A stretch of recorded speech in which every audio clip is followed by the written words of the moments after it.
বাবা, আবার কি মোড়লের কথা মনে পড়ছে? আমি দেখছি তুমি খুব চিন্তিত। কেন সব সময় এমন হয়? হ্যাঁ রে বাবা, ঋণটা খুব বড়। প্রতি মাসে সুদ দিতে গিয়ে মনে হয় শেষের কোনো আশা নেই। আমি কি সাহায্য করতে পারি না বাবা? আমি বড় হয়ে তোমাকে সাহায্য করতে চাই। তুমি চিন্তা করো না, তুমি ভাবছো সমস্যার শেষ নেই, কিন্তু আমরা যদি একসাথে ভাবি কিছু পথ খুঁজে বের করতে পারবো। ছোট্ট জায়গায় কিছু চাষ করা যায়, আর রাতুলও সাহায্য করতে পারবে এখন। তুমি সব সময় শান্ত ও বুদ্ধিমান থাকো সুরমা। আমি তো মাঝে মাঝে শুধু হতাশ হই। যদি সবকিছু সহজে যেত, আমি হয়তো এতটা চিন্তা করতাম না। আমাদের এই ছোট্ট বাড়ি, উঠোন আর আমাদের ভালোবাসাই আমাদের বড় শক্তি। আমরা একসাথে থাকলে যে কোনো সমস্যা সমাধান সম্ভব। হ্যাঁ বাবা, আমরা তাড়াতাড়ি মোড়ল মশাইয়ের টাকা শোধ দিতে পারবো। ঠিক আছে ছেলে, তাহলে আমরা চেষ্টা করি। তোমার মা ঠিক বলেছে, পরিশ্রম আর বুদ্ধি একসাথে থাকলে সব সম্ভব। দেখো, আমাদের ছোট্ট পরিবারই প্রথম। ঋণ, কষ্ট সব পরে। আমাদের চেষ্টা আর একতার মধ্যে শক্তি আছে। আমরা নিশ্চয়ই ঋণ শোধ দিয়ে দিতে পারবো। তাহলে আমি মাঠের দিকে যাই, দেখে আসি ফসলের কি হাল।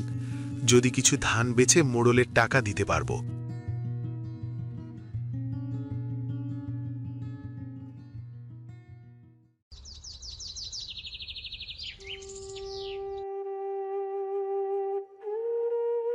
সুরমা, সুরমা, সুরমা, আমার ছেলের জ্বলসে গেছে, আমাকে সাহায্য করো।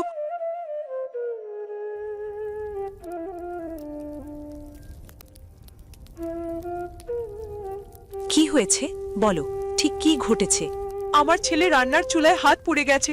আমি বুঝতে পারছি না কি করব। তোমার ভাইও বাড়িতে নেই। চিন্তা করো না, মনির কিচ্ছু হবে না, সব ঠিক হয়ে যাবে। পানি নিয়ে এসো ভাবি।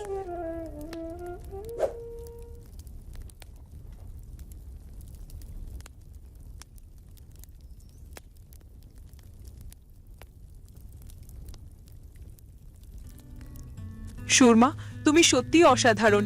আমি জানতাম না এমন পরিস্থিতিতে কেউ এত দ্রুত আর বুদ্ধিমত্তার সঙ্গে সাহায্য করতে পারবে।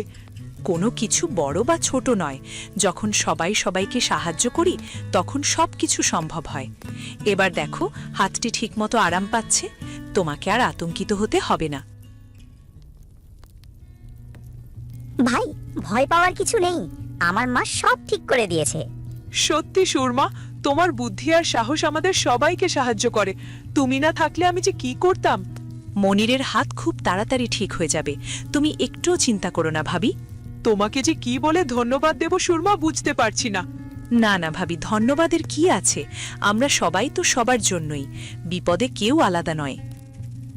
তারা কিছু সময় ধরে নিজেদের মধ্যে কথা বলতে থাকে। তারপর রাতুল আর সুরমা বাড়ির দিকে চলে যায়।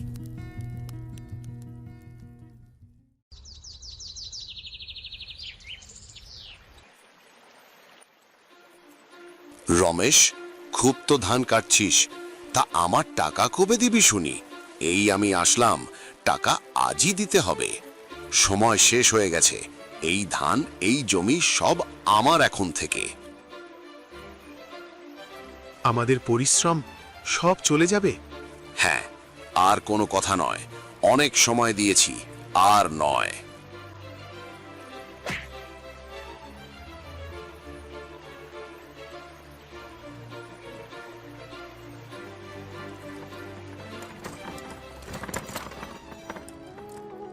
আমাদের ঘাম, আমাদের স্বপ্ন সব শেষ। এটাই শিক্ষা। সময় মতো শোধ না দিলে বারবার এমন হবে। আমি কি আর কিছু করতে পারবো? মুখ বন্ধ রাখো আর ভাবো না তুমি আমাকে আটকাতে পারবে না। শেষ, সব শেষ, সব। কি করব আমি এবার? এই জমিটুকুই তো আমার শেষে সম্বল ছিল। না, এভাবে হাল ছেড়ে দিলে কি করে হবে? রাতুলকে তো বড় করতে হবে। আমাকে নতুন কোনো উপায় বের করতে হবে। বাইরে কোথাও এখন কাজ দিতে কি চাইবে? বাজারে কি কেউ কামলা নিবে? যে দেখতে হবে, থেমে গেলে চলবে না।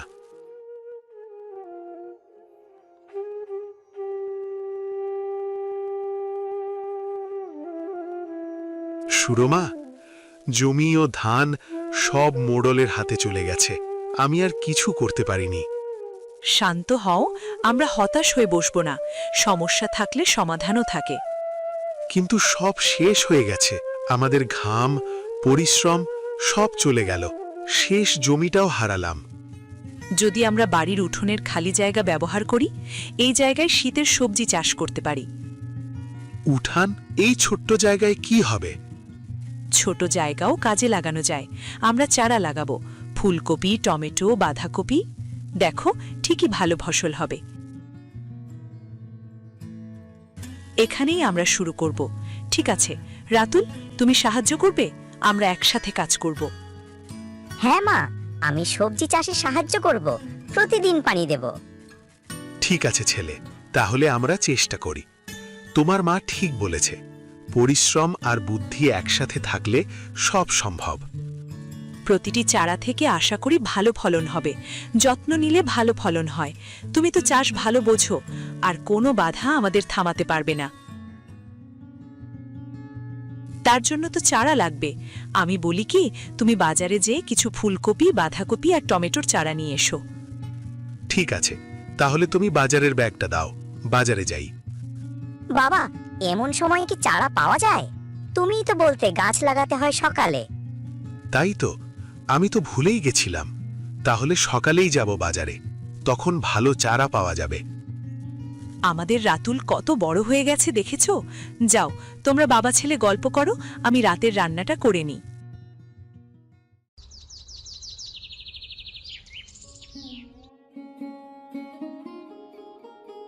সুরমা, বাজারের ব্যাগটা দাও।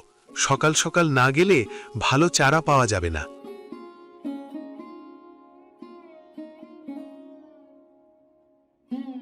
এই নাও। সাবধানে যেও, ভালো ভালো দেখে চারা নিয়ে আসবা।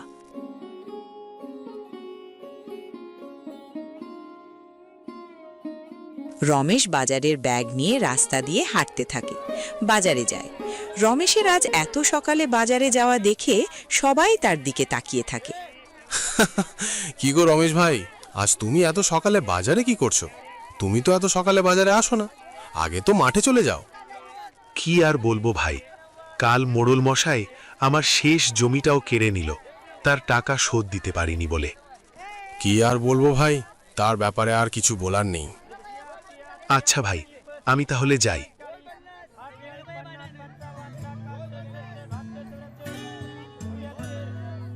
কি গো রমেশ ভাই, এত সকালে আমার দোকানে চারা দিবে নাকি? হ্যাঁ গো, আমাকে কিছু ফুলকপি, বাঁধাকপি আর টমেটো চারা দাও দেখি।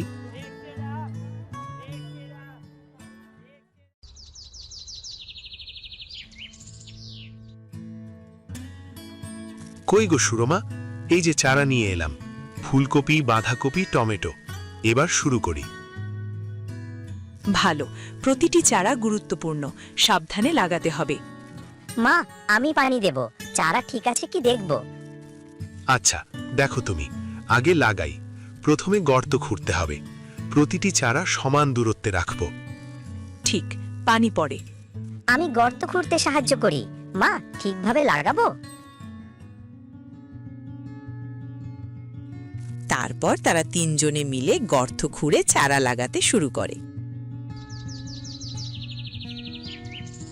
দেখো, সব শেষ। রাতুল, রাতে পানি দিতে ভুলে যেও না, প্রতিদিন একটু করে পানি দিতে হবে। বাবা, মনে রেখো, প্রতিটি চারা বড় হবে আমাদের যত্নে। ঠিক আছে বাবা। দেখো, ধৈর্য ধরলেই চারা ভালো হবে। ছোট কাজ বড় ফলন দেবে। ঠিক, আমরা একসাথে লাগালাম, প্রতিদিন একটু করে যত্ন নেব। হ্যাঁ, সব ঠিক আছে। এভাবে কাজ করলে সব চারা ভালো হবে। আমরা হাল ছাড়ব না।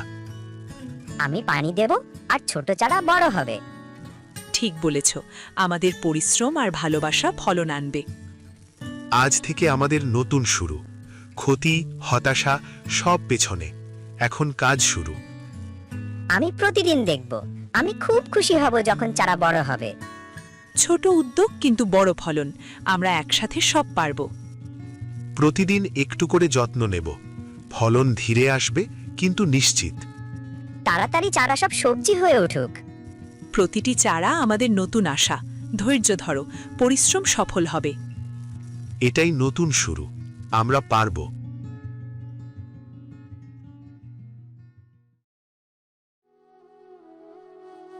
চারা ভালো হচ্ছে না। আমার সব পরিশ্রম ব্যর্থ হলো কি? রামেশ, হতাশ হইও না, ধৈর্য ধরো, সব ঠিক হবে। বাবা, কিছু চারা ধীরে হলেও বড় হবে। আমরা পানি দিচ্ছি, যত্ন নিচ্ছি। আমি চেষ্টা করেছি। আমার তো এখন মনে হচ্ছে এই ছোট্ট উঠান দিয়ে কি হবে। হ্যাঁ, হবে। ছোট কাজ ও ধৈর্য ধরলে বড় ফল দেয়। আমরা প্রতিদিন যত্ন নিচ্ছি, তাই চারা ধীরে হলেও বড় হবে। কিন্তু কিছু চারা শুকিয়ে গেছে, তুমি দেখেছো তা? ছোট ব্যর্থতা মানে শেষ নয়, এটা শিখার সুযোগ। আমাদের চেষ্টা চলবে। ঠিক আছে, আমরা চেষ্টা চালাবো, ধৈর্য ধরব। আমি পানি দিচ্ছি, মাটি চেক করছি, সব ঠিক হবে। প্রতিদিনের যত্ন, ধৈর্য আর ভালোবাসা, এটাই চারা বড় হবার রহস্য। হ্যাঁ সুরমা, আমি বুঝতে পারছি। আমি হাল ছাড়ব না। আমরা সফল হবই বাবা। ঠিক, আমাদের পরিবার একসাথে। সমস্যা আসবে, কিন্তু আমরা পারব। আমি প্রতিদিন দেখব, কিছু চারা যদি শুকায় আবার বসাবো। এটি নতুন আশা। বাবা, ওই দেখো কত ঘাস হয়েছে গাছের গোড়ায়। চারা ধীরে বেড়ে কিছু শুকিয়ে গেলেও রমেশ, সুরমা ও রাতুল হাল ছাড়ে না। ধৈর্য, যত্ন ও একতার মাধ্যমে ছোট ব্যর্থতাও নতুন আশার সূচনা করে।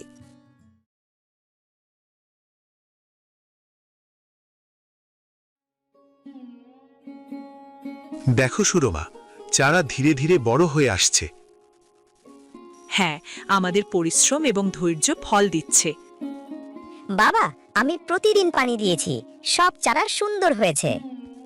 ছেলে, তুমি সত্যিই ভালো কাজ করেছ। চারা সবুজ ও সুস্থ। এভাবেই হবে। নিয়মিত যত্ন নিলে সবজি ভালো ফল দেয়। আমার মা বলেছিল ছোট উদ্যোগও বড় ফল দিতে পারে। এখন বুঝছি। ফুলকপি সুন্দর, বাঁধাকপি বড়, টমেটো লাল হতে শুরু করেছে। ধৈর্যই মূল চাবিকাঠি। দেখছো, সবজি ধীরে হলেও বড় হচ্ছে। আমাদের উঠান জীবন্ত হয়ে উঠেছে। বাবা, চারা বড় হয়েছে, আমরা বাজারে বিক্রি করতে পারবো। ঠিক বলেছ, কিছুদিন ধৈর্য ধরলেই আমরা ফলন পাব। এটা আমাদের পুরস্কার। সব ধান হারিয়েছিলাম, কিন্তু এই ছোট্ট উঠান নতুন আশা দিয়েছে। জীবন আবার হাসছে। মা, বাবা, আমাদের ফসল সব থেকে সুন্দর। আমাদের পরিবার একসাথে থাকলে সমস্যাও ছোট মনে হয়। একতার শক্তি সবকিছু সম্ভব করে। হ্যাঁ, আমরা পারব। আমরা নতুন শুরু করেছি। এই ফসল আমাদের পরিশ্রমের ফল। এটাই মূল উদ্দেশ্য। আমরা একসাথে চেষ্টা করেছি, ফলও আমাদের হয়েছে। ধীরে ধীরে সবজি বড় হলো, উঠান আনন্দে ভরে উঠল। রমেশ, সুরমা ও রাতুল শিখল পরিশ্রম, ধৈর্য এবং একতার মাধ্যমে সব সম্ভব।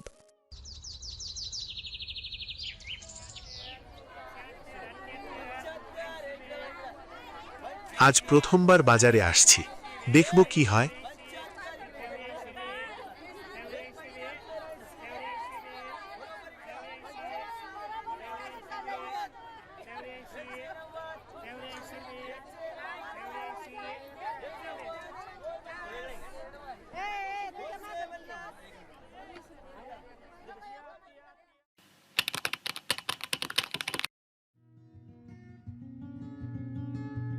মোড়ল মশাই, আপনার ঋণ শোধ করতে এসেছি। আজ থেকে সব শেষ। কেমন করে এত দ্রুত? আমার পরিবার কাজ করেছে, ধৈর্য, পরিশ্রম আর যত্ন দিয়েছি, তাই সম্ভব হয়েছে।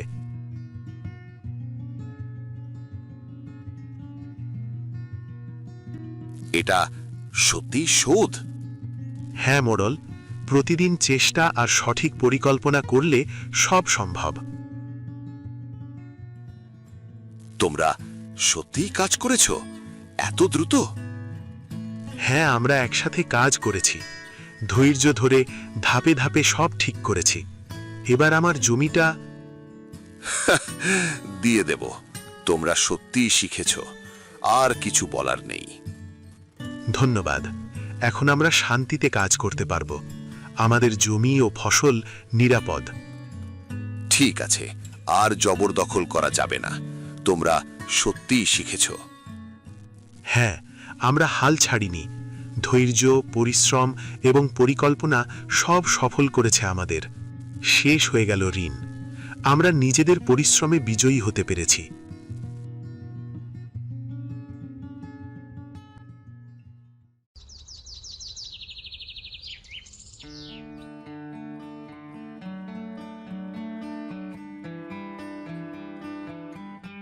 দেখো সুরমা, আরও সবজি সুন্দর হয়ে উঠেছে। আমাদের পরিশ্রম সফল হলো। মোড়লের সব ঋণ শোধ দিয়ে আসলাম। হ্যাঁ, ধৈর্য আর যত্নই ফল দিয়েছে। আমাদের পরিবার নতুন আশা দেখিয়েছিল। মা, আমরা এখন আমাদের ওই জমিতেও চাষ করব। ঠিক আছে বাবা, আর তুমি সত্যিই ভালো সাহায্য করেছো। ধৈর্য ধরে কাজ করেছো, তাই সবজি সুন্দর হয়েছে।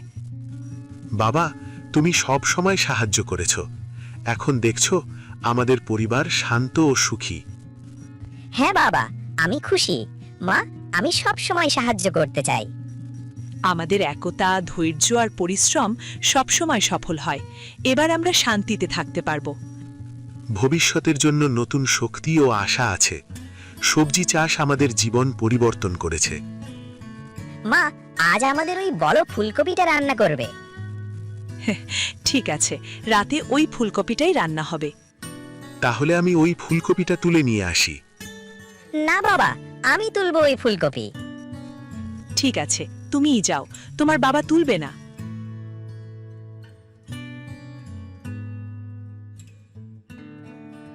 দেখছো, ছোট উদ্যোগও বড় ফল দিতে পারে। আমরা চেষ্টা চালিয়েছি, তাই সফল হয়েছি। আজ তার ফলন উপভোগ করছি। আর পুরো কৃতিত্বটাই তোমারই। তুমি উঠানে শীতের সবজি চাষের বুদ্ধিটা ঠিক সময় দিলে। আমরা একসাথে কাজ করেছি, তাই এখন আমাদের শান্তি এবং সুখ। তুমি না পরিশ্রম করলে কখন সম্ভব হতো না। মা, এই নাও, রান্না করো। সুরমা ফুলকপিটা নিয়ে রান্না করতে থাকে। রান্না শেষে সবাই একসাথে খাওয়া দাওয়া করে। হায় হায় রে, আমার কি সর্বনাশ হয়ে গেল রে। ছেলে খাল কেটে কুমির আনলো রে। আরে, ওটা রহিমা চাচি না? হ্যাঁ, তাই তো। কিন্তু ভাবি এভাবে ছুটছে কেন? কোথায় যাচ্ছে? ও রহিমা ভাবি, দাঁড়াও দাঁড়াও, যাচ্ছ কোথায়? কথা বলার সময় নেই ভাই, আমার সর্বনাশ হয়ে গেছে। কি হয়েছে? কিছুই তো বুঝতে পারছি না। চলো তো গিয়ে দেখি।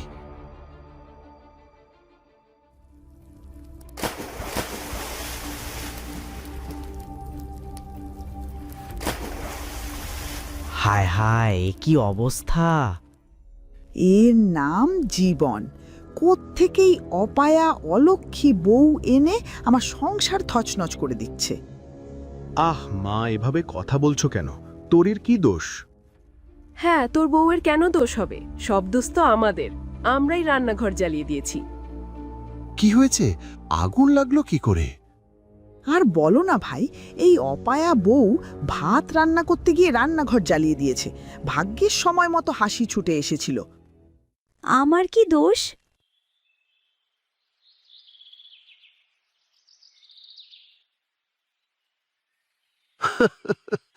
আনিসের বউয়ের কাহিনী তো কাল নিজের চোখেই দেখলে।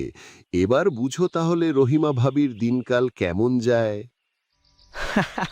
তাই তো দেখলাম। শুনেছি মেয়েটা নাকি ভীষণ বোকাও। আনিসের বউ নাকি নিজেই আনিসকে বিয়ের প্রস্তাব দিয়েছিল। হ্যাঁ, ঠিকই শুনেছ। মেয়েটা সাহসী নাকি বোকা কে জানে। আনিস চাষি দেখেই নাকি বিয়ের প্রস্তাব দিয়েছিল। তাই নাকি? হ্যাঁ, আনিস তো লজ্জায় পড়ে গিয়েছিল। তা আনিস বিয়ে করেছে বটে, সেই রকম মেয়েই বিতে করেছে। রান্না করতে গিয়ে ঘরে আগুন লাগিয়ে দেয়। কালকে নাকি আনিসের মা বউয়ের দিকে বালতি ছুঁড়ে মেরেছিল, আনিস বউকে বাঁচিয়েছে। আর আনিস তো চাষি, খায় তো সারাদিন মাটিতে গড়াগড়ি। তার মা বোন তো আগে থেকেই বলতো চাষবাস ছাইড়া অন্য কিছু কর। এখন বউ এনেছে, বউও তো সেরকম। আরে আনিসের মা তো রোজ কাঁদে আর বলে আমার ছেলের ঘাড়ে এমন একটা মেয়েকে চাপিয়ে দিল। কি বলছো তোমরা? আবার শুরু করছো? আমার বউ নিয়ে, আমার ঘর নিয়ে আবার হাসাহাসি করছো? না মানে আনিস তুই হঠাৎ কোত্থেকে? কোত্থেকে মানে? গাছের আড়ালে দাঁড়িয়ে আমি সবই শুনছিলাম। আমার বউয়ের নামে বদনাম।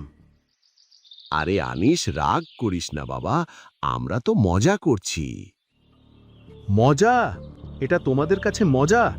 আমার বউ নিজে প্রস্তাব দিয়েছে বলে কি দোষ হয়েছে? সে আমাকে পছন্দ করেছে বলেই প্রস্তাব দিয়েছে। আর রান্না পারে না তো কি হয়েছে? তোমাদের কি? তোমাদের তো আর আমার বউয়ের রান্না খেতে হয় না। আমরা কি এমন বলেছি যে তুই এত রেগে যাচ্ছিস? তোর মা বোন তো ঠিকই বলে রে, তুই তো চাষা, আসলেই কোনো আদব কায়দা জানিস না। আহ, কি আমার ভদ্রলোক এসছেন রে! আমি চাষ করি বলে কি আমি মানুষ না? এই মাটি থেকে আমি রোজগার করি, পরিবার চালাই। আমার স্ত্রী আমাকে সম্মান করে। তোমরা তো সারাদিন অন্যের ব্যাপারে নাক গোলাও। তোমাদের কি অধিকার আছে আমার জীবন নিয়ে হাসাহাসি করার? আজই শেষ। আরেকবার যদি আমার বউ নিয়ে বা আমার ঘর নিয়ে কথা বলছো, আমি ছাড়ব না, বুঝেছ? আমার বউ আমার গর্ব, সে যেমনই হোক আমার। আর আমি চাষি, এটাও আমার গর্ব। ইস, যেমন অক্কর্মা তুই, তেমন অক্কর্মা তোর বউ। কি বললে? কি বললে তুমি? ঠিকই তো বলেছে। এত যে বউ বউ করিস, তোর বউ তো রান্নাঘর জ্বালানো ছাড়া আর কিছুই করতে পারে না। ওটা বউ নাকি গাধার গোবর? কি? আমার বউ গাধার গোবর? দাঁড়াও, দেখাচ্ছি মজা। ওরে বাবারে, কাদের, পালা পালা!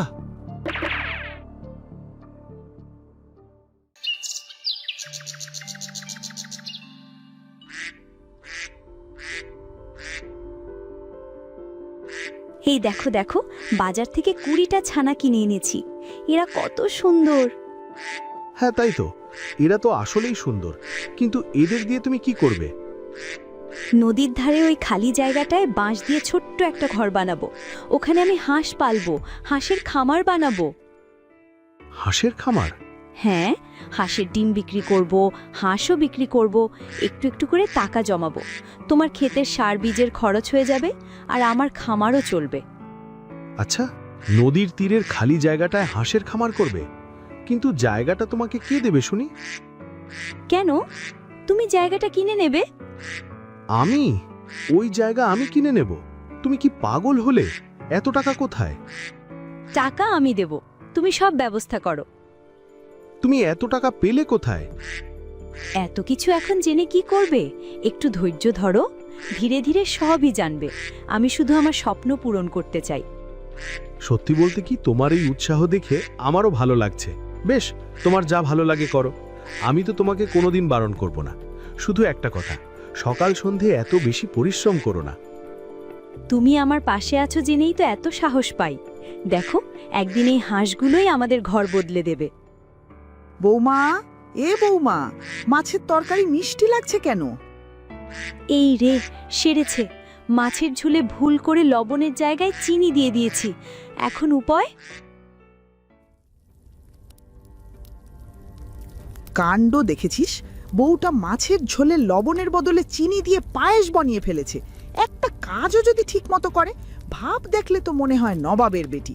আসলে দেখ গিয়ে কোন গরিব ঘরের ভিখিরিনী মেয়েকে আনিস বউ করে এনেছে। কাজ ঠিকমতো করবে কি করে? তোমার ছেলের বউ তো হাঁসের খামার দেবে, বড় বড় স্বপ্ন দেখছে। আমি মাত্রই শুনে এলাম। হায় রে, এই বউটা কি করছে দেখছিস? বউয়ের কাজ ঘর সামলানো, রান্না বান্না করা, সেটা তো ঠিকমতো করেই না। হাঁসের খামার করবে। এসব হাঁস মুরগি পালা ছেলেদের কাজ। লোকে কি বলবে দেখ। না, আমি আনিসকে বলবো। তোমার ছেলে কি করবে? সেই তো বউকে লাই দিয়ে মাথায় তুলছে। ও তো আগে থেকেই আমাদের কোনো কথা শোনে না। যেটা আমরা অপছন্দ করি সেই চাষবাস নিয়েই পড়ে আছে। কোথাকার কোন হাবাতে ঘরের মেয়েকে বিয়ে করে এখন তার কথায় নাচছে। নিশ্চয়ই গরিব ফকিরের জাত এনেছে ঘরে। হায় রে, এসব দেখার জন্য আমি ছেলেকে এত বড় করেছি। না, এর একটা বিহিত করতেই হবে। হ্যাঁ মা, তুমি ঠিকই বলেছো।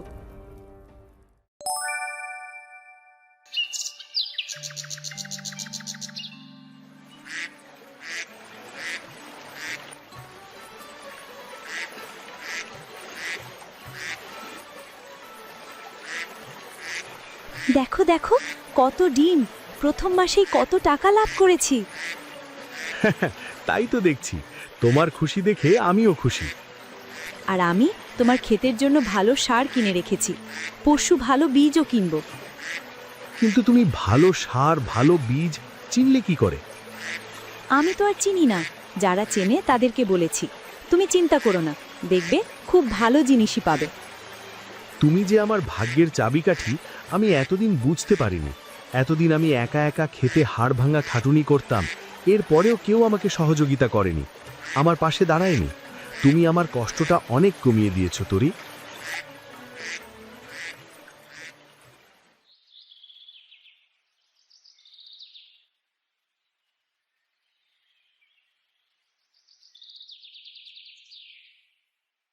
এ কি? ভাই দেখো দেখো, তোমার বউটা টাকা দিয়ে কি সব করছে। শাড়ি কিনে ঘর ভরে ফেলেছে। হ্যাঁ, তোকে গাধার মতো খাটিয়ে তোর কষ্টের টাকায় এসব করে বেড়াচ্ছে বাবা। ওর আসল উদ্দেশ্য পয়সা অপচয় করা। এসব হাঁসের খামার টামার সব বাজে কথা।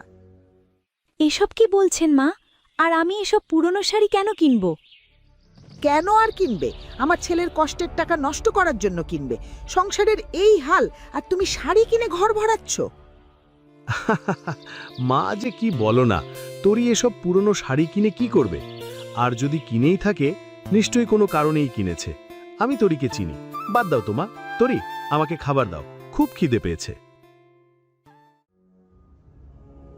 কি গো মা, তোমার ছেলে তো কোনো পাত্তাই দিল না। শুধু শুধুই এতগুলো শাড়ি নিয়ে আসলে, আমাদের পরিকল্পনা তো মাঠে মারা গেল। চুপ কর। কানে বিষ ঢালতে পারিনি তো কি হয়েছে? মনে ঠিকই বিষ ঢালবো।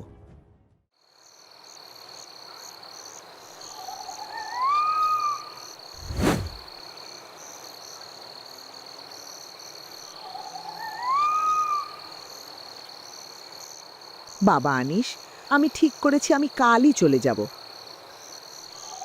কোথায় যাবে মা? তোর মামা বাড়ি। এ বাড়িতে কেউই আমাকে দাম দেয় না, পাত্তা দেয় না। এসব তোমার ভুল ধারণা মা, তুমি শুধু শুধুই এসব ভাবছো। আমার কথা বাদই দিলাম। তোর বউ তো তোকেই আর মানে না। হাঁস বেচার টাকা সব লুকিয়ে রাখে, তোকে কিচ্ছুটি বলে না। তোর বউ এখন টাকার নেশায় পড়েছে। কি যে বাজে কথা বলো না মা। বাজে কথা না, সময় থাকতে বউকে সামলা। এসব খামার ঠামার বন্ধ কর। মেয়ে মানুষের এত টাকা পয়সা কামাই করা কি দরকার? পরে দেখবি তোরই ক্ষতি করে চলে গেছে। কি সব যে তুমি বলো না মা। হাঁসের খামার তোরই স্বপ্ন, আমি তো কারো স্বপ্ন দেখা বন্ধ করতে পারি না। একদিন যখন পস্তাবি তখন ঠিক বুঝবি। কোনো কথাতেই তো কোনো কাজ হচ্ছে না। আচ্ছা ঠিক আছে, এবার আমি দেখছি কি করতে পারি।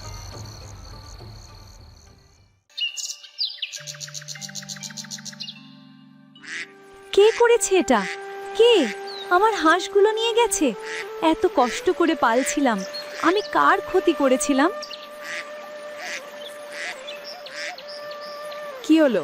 হাঁসের খামারে বজ্রপাত হলো নাকি? এই অবস্থা কেন? কি হয়েছে তরি? আরে, খামারের এই অবস্থা কে করেছে? কি আবার করবে? হাঁসগুলো মনে হয় নিজে থেকেই পালিয়েছে। এত নোংরা দুর্গন্ধে আর থাকতে পারেনি, কিংবা শিয়ালে নিয়ে গেছে। তোমরা এসব করেছো, আমি জানি। এই পায়ের ছাপ তোমাদেরই। এ আমাদের কি দায় পড়েছে আমরা তোর খামার ভাঙবো?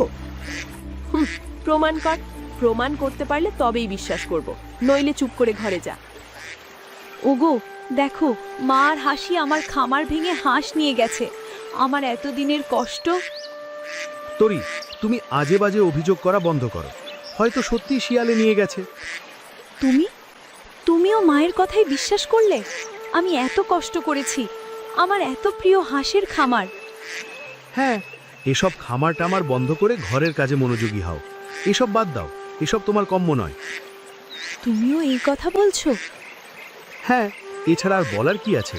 খামার ভেঙে গেছে, কেঁদে কেঁদে বেহাল অবস্থা তোমার, সুতরাং বাদ দাও। না, আমি হাল ছাড়ব না। আমি আরো বড় করে খামার করব। দেখেছিস কেমন বেয়াদব? আমি বলি কি, এই বেয়াদব অহংকারী বউকে তুই বের করে দে। দুনিয়ায় কি মেয়ের অভাব? তরি, এসব বাদ দাও, তোমাকে দিয়ে এসব হবে না। না, আমি কারো কথা শুনবো না। ছোটবেলায় আমার পোষা হাঁসকে বাবা ঠিক এভাবেই সরিয়ে ফেলেছিল। সেই থেকে হাঁসের খামার করার স্বপ্ন আমার। আমি কিছুতেই আমার স্বপ্ন বিসর্জন দেব না। দেখেছিস কেমন অবাধ্য? হাঁস নিয়ে যেমন করছে মনে হয় হাঁসই ওর সবকিছু। ওকে জলদি বাড়ি থেকে তাড়া। তরি, এসব তুমি বাদ দাও, তোমাকে দিয়ে এসব হবে না। না, আমি কিছুতেই থামবো না। আবার খামার ভাঙবে? ভাঙুক, আরও 10 বার আমি উঠে দাঁড়াবো, তাও আমি থামবো না। বেশ, তাহলে আমাকে আমার সিদ্ধান্ত নিতে দাও। হ্যাঁ হ্যাঁ, তাই নে, ওকে বের করে দে। তরি, তুমি আবার কাজ শুরু করো। তোমাকে আমি এখানেই একটা ঘর তুলে দেব। তুমি এখানেই থাকবে, যাতে সব সময় খামারের খেয়াল রাখতে পারো। হ্যাঁ, কি বলছিস তুই? হ্যাঁ মা, ছোটবেলায় তুমি আমারও একটা গাছ ভেঙে ফেলেছিলে, অথচ তুমি জানো আমি গাছপালা কত ভালোবাসি, আমি কত কষ্ট পেয়েছিলাম, তুমি কোনোদিন বুঝতে পারোনি। তাই তো আমি আজ চাষি হয়েছি। তরিও এভাবে ওর ইচ্ছে পূরণ করবে। না মানে, তরি যদি শক্ত না হতে পারে তাহলে এই খামার নিয়ে এগোতে পারবে না। আমি এতক্ষণ ওকে পরীক্ষা করছিলাম, ওর মনোবল দেখছিলাম। আমি জানি সামনে তোমরা আরও ওর খামারের ক্ষতি করবে, কিন্তু জেনে রেখো আমি তরির পাশে আছি। তরি জিতলে আমি জিতব। শেষ পর্যন্ত বউয়ের ন্যাওটা হলি? ভালো, খুব ভালো। লোকে তোদের কাজকর্ম দেখে হাসবে, বুঝলি, হাসবে। হাসুক, তাতে আমাদের কি? কোত্থেকে এক হাবাতে ঘরের মেয়ে এসে আমার ছেলেকে কেড়ে নিল রে। চাল নেই, চুলো নেই, কোনো কিছুর খোঁজ খবর নেই। এই মেয়ে আমার ছেলের মাথার উপর ছড়ি ঘোরাচ্ছে রে। কি মা তরি, তোর খামারের এই অবস্থা কেন? বাবা, কাঁদছিস কেন মা? কি হয়েছে? আমি তোর হাঁসের খামারের কথা শুনেছি, তুই নাকি অনেক ভালো করছিস। না, তুই দেখিয়ে দিলি যে তুই আমারই মেয়ে। ইনি বুঝি আমাদের জামাই আনিস, আর ইনি তোর শাশুড়ি, আর ইনি হাসি। ঠিক বলেছি না? তুই মা রাগ করে থাকলে কি হবে? আমি তোর সব খবরই রাখি। আপনি? আমি ওনাকে চিনি। উনি বিশিষ্ট ব্যবসায়ী হারুন আলী। 10 গ্রামে ওনার মতো ধনী আর কেউ নেই। কি বলছিস ভাই? বুঝলেন বেয়ান সাহেবা, আমার মেয়েটাকে আমি খুব আদরে বড় করেছি। ওর মায়ের অভাব আমি বুঝতে দিইনি। কাজকর্ম তো দূরের কথা, রান্নাঘরের ধারে কাছেও যেতে দিইনি। ওর রান্না নিয়ে আপনাদের মনে হয় একটু অসুবিধা হয়েছে, তাই না? না মানে, বুঝলে আনিস, ছোটবেলায় তরির একটা হাঁস ছিল, খুব আদর করত হাঁসটাকে। সারা দিন হাঁসটাকে নিয়ে ব্যস্ত থাকতো দেখে আমি হাঁসটাকে বাড়ি থেকে তাড়িয়ে দিই। যদিও কাজটা করা আমার উচিত হয়নি। তরি এর পর থেকেই জিদ ধরে বসেছিল ও হাঁসের খামার করবে। আমি যদিও ওর এই ইচ্ছেটাকে পাত্তা দিইনি, তাই ওকে খামারের জন্য কোনো জমিও দিইনি, ওকে কোনো জমিও কিনতে দিইনি। তরি নিজেই কিছু করে দেখাতে চেয়েছিল, তাই ও ঠিক করেছিল এমন একজনকে বিয়ে করবে যে কিনা ওর দুঃখ বুঝবে। তরি আসলে সব খোঁজ খবর নিয়েই তোমাকে বিয়ের প্রস্তাব পাঠিয়েছিল। আমাকে ক্ষমা করে দিস মা, আমি আসলে তোর ইচ্ছেটা বুঝতে পারিনি।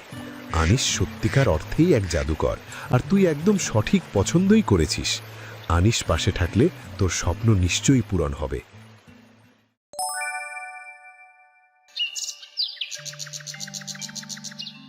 তরি, তুমি তো একদম দেখিয়ে দিলে, নতুন টিনের ঘর তুলে ফেললে। মাত্র তো টিনের ঘর, একসময় দেখবে দালানও তুলে ফেলব। তরি ভাবি, আপনার জয় জয়কার লোকের মুখে মুখে। আপনার হাঁসের খামার আমাদের অনুপ্রেরণা যোগায়। আমিও আপনার মতো কিছু করতে চাই। খুব ভালো, ভয় না পেয়ে এগিয়ে যাও। নিজের রাস্তায় শক্ত থাকলে সব সম্ভব। আর চলার পথটা আরও সহজ হয়ে যায় যদি পাশে একজন জাদুকর থাকে। জাদুকর? হ্যাঁ, জাদুকর। সে যে কেউ হতে পারে। হয়তো তুমি নিজেই সে জাদুকর।